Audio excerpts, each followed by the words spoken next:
Hello there. Welcome to my review of The Lair of the White Worm, a strange film from one of the masters of weird cinema, Ken Russell.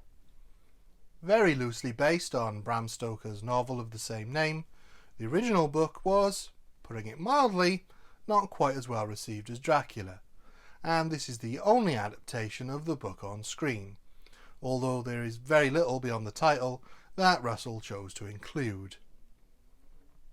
It's a difficult film to describe if you're not familiar with Ken Russell. Sort of hammer horror with flashes of psychedelic sex, religion and violent dream sequences, with its mixture of traditional horror and strange erotic imagery. It's very entertaining though, not least because it features early roles for Hugh Grant and Peter Capaldi. Although Doctor Who never faced an enemy quite like the ones in this film. At least not outside of slash fiction. If you are a fan of weird horror and you don't mind the sexual content, I would definitely recommend this film. But be warned, it does contain images of rape, so if you are sensitive to that subject, I would consider avoiding. It plays mostly like a traditional horror mystery film, with some of the added nudity and anti-religious imagery you would expect from Ken Russell, as well as a wicked sense of humour. If you haven't seen it, I would recommend that you go do so, and I'll get on with the spoiler-filled review. The film begins with a shot of a cave entrance on top of a windswept hillside. It then cuts to archaeologist Angus Flint, played by Peter Capaldi, who has discovered the huge skull of an ancient snake-like animal in the garden of Sisters Eve and Mary Trent, played by Catherine Oxenberg and Sammy Davis, respectively. Oxenberg is perhaps best known for appearing in Dynasty as Amanda Bedford Carrington, but more recently was known for her involvement in the Nexium cult / fraud, and her efforts to rescue her daughter India from that cult. Davis is perhaps most well known for her first film role in Mona Lisa. We get some nicely delivered exposition in the great tradition of classic horror, explaining the skull appears to date from Roman times, as it is found below the lair of an ancient convent. The three then attend a party at the local Lord's Manor, James Dampton, played by Hugh Grant, and we now have our four main leads. There is a folk rock band singing of the legend of the worm apparently killed by an ancestor of Lord Dampton. This is such a clever way to introduce some of the backstory via the song, as it basically tells us everything we need to know of the legend, and as it's a horror film, it's probable that the legend is true. This fearful worm would often feed on calves and lamb and sheep, and swallow little babes alive when they lay down to sleep. So John set out and caught the beast and cut it into halves, and that soon stopped it eating babes and sheep and lambs and cats.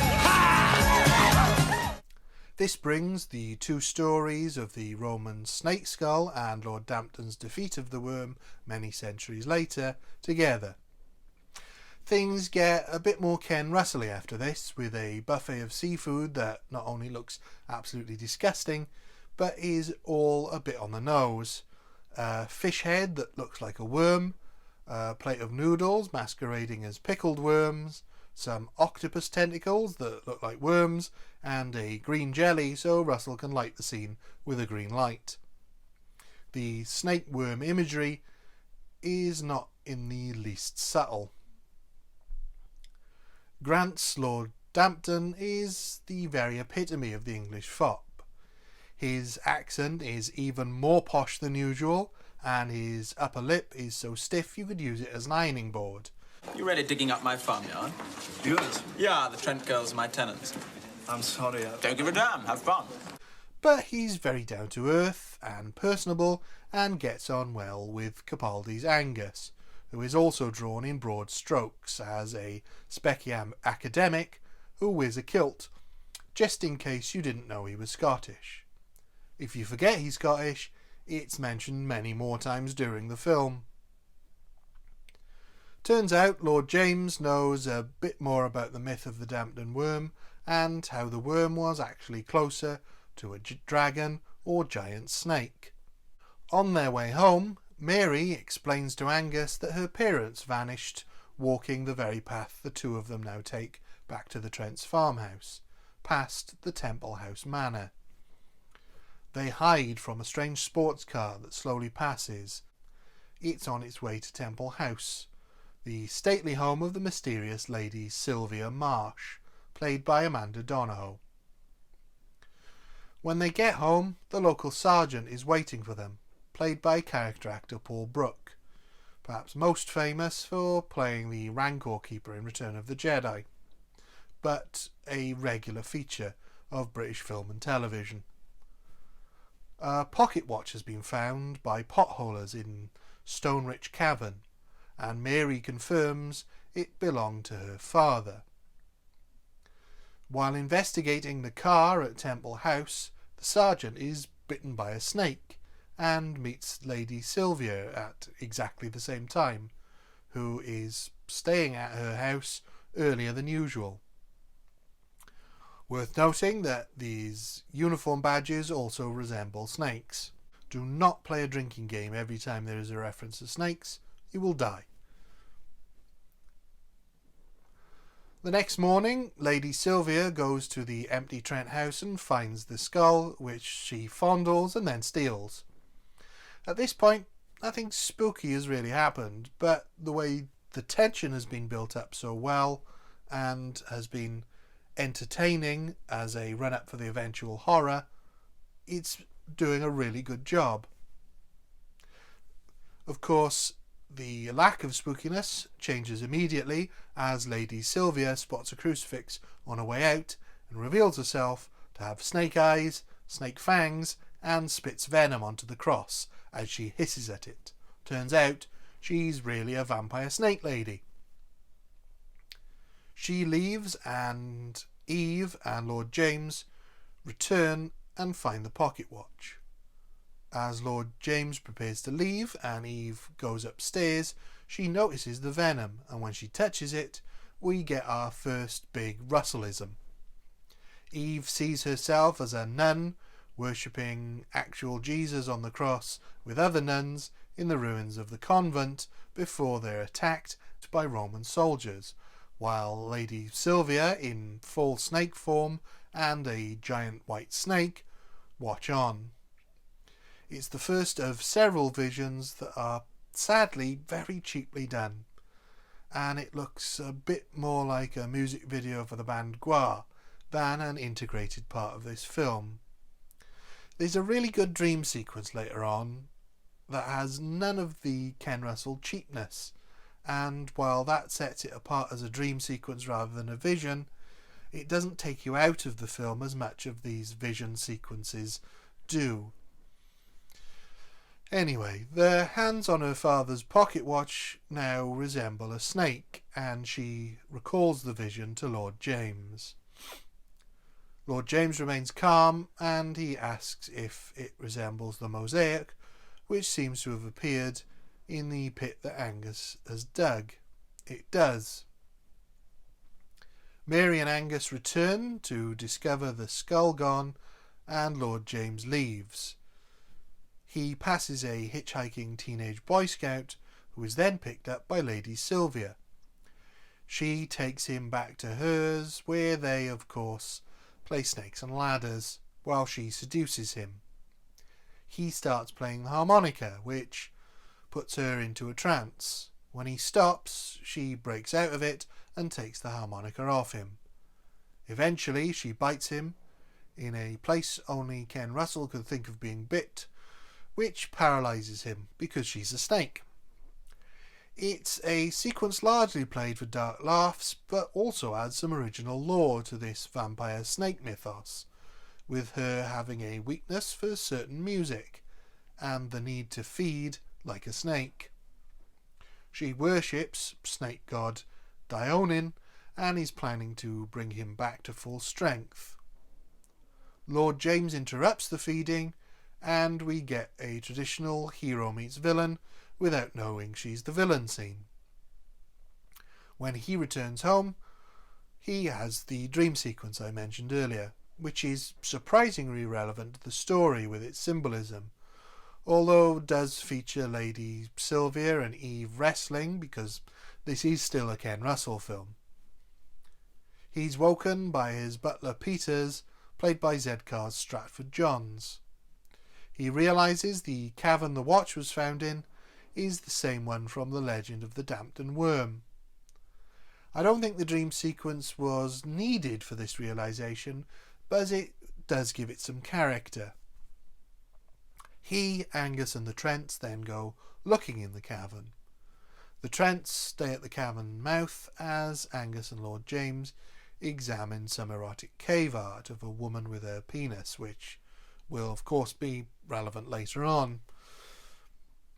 Eve has had enough, so she leaves, but is met by Lady Sylvia, who is up a tree.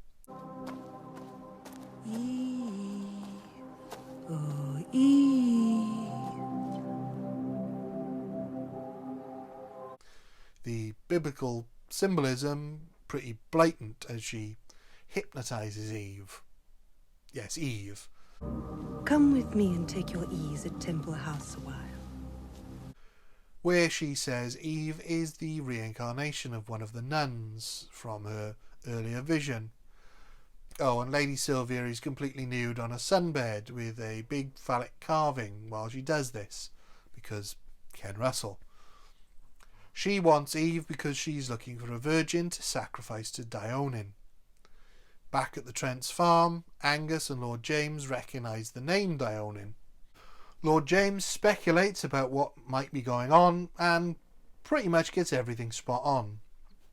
It's a bit of what would normally be very clumsy exposition, but it gets away with it entirely on the charm and sense of humour of the rest of the film, and as a satire of similar scenes from classic horror films, where all of a sudden the heroes work out exactly what is going on, despite not having the same amount of information as the audience. Lord James rigs up speakers on the top of his house and plays snake charming music to lure out Sylvia, which works as she rises from a basket, and we are now in full-on camp mode. Vampires sleeping in coffins is a little bit on the nose, but snake vampires living in a basket is a nostril. When she's gone, Angus and Mary sneak into her house and find Eve watching a video of a woman dancing with a snake. Except it's not Eve. It's the Trent's mother, who is now a snake vampire and bites Mary, who then has her own horrific vision of Snake Sylvia and other snake worshippers who stab her repeatedly with the phallic carvings. Angus saves her by sucking out the poison. Back at Dampton Hall, the butler is attacked off screen and Lord James is attacked by Mrs. Trent, who he cuts in half with a sword. The top half of Mrs. Trent attacks Lord James again and it cuts away. Mary is back home and up and awake, and Sergeant Ernie arrives and picks her up. Ernie takes Mary to Temple House, and as they arrive, she realises what's up, so flees. He pursues her and is about to attack in his snake form when bagpipes start playing. It is of course Angus, who, don't forget, is Scottish. Angus then bagpipes his way around Temple House in an effort to draw out Lady Sylvia, but to no avail.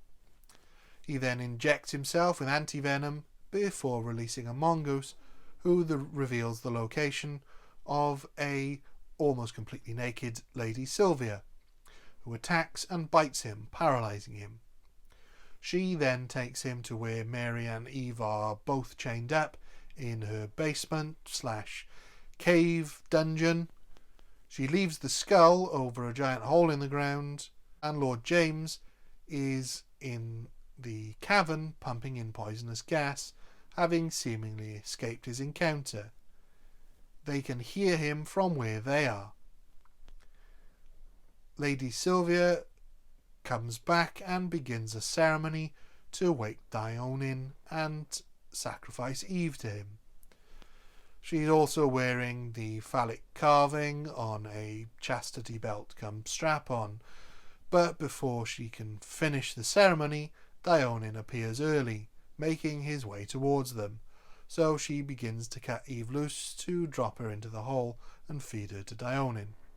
But he's surprised by Angus, who was not paralysed, and he shoves her into the hole. She grabs Eve's legs as she falls, so Angus spends quite a while cutting off her hand, and she's eaten by Dionin.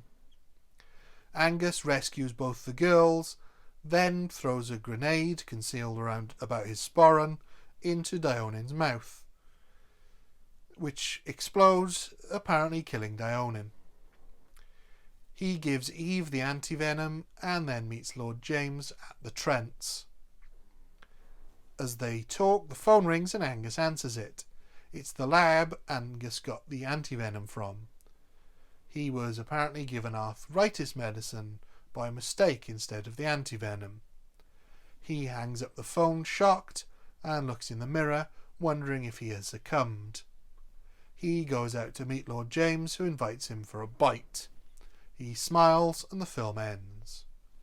Gotta be honest, I hate this horror twist ending. It doesn't work in most horror films and doesn't work in this one. It also doesn't make narrative sense, as it clearly did work when he became unparalysed. If they were going to do a twist, it would have made much more sense if it had been Mary who got bit, but as she didn't get the antivenom, then turned into a snake woman. But I would rather they hadn't done it at all. The other issue I have is how cheap the vision scenes are.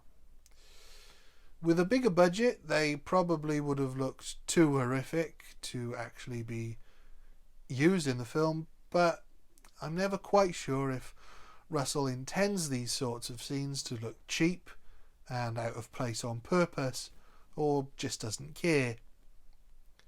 The music is also quite intrusive in places, and the synth score doesn't really work with the tone of the film. The things I like about this film, though, are numerous. The cast is great. Everyone pitches their performance perfectly. Every performance could have easily been cartoonish from start to finish, but Amanda Donohoe is the only one playing it over the top, but only when she needs to. Generally, she's quite subtle until she's not. The humour is also pitched perfectly for the tone of the film, which is light but also often played very earnestly. Mostly quite subtle, dry humour, but with Donohoe's big performance giving way to a variety of double entendre, puns and visual gags that would be out of place anywhere else.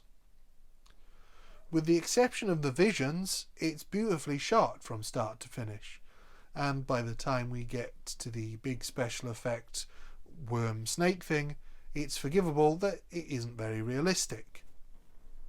The Trent sisters are a little underwritten and don't have too much to do, as Lady Sybil is really the star of the show here, with Hugh Grant and Peter Capaldi's sheer force of personality giving them more import than their screen time allows.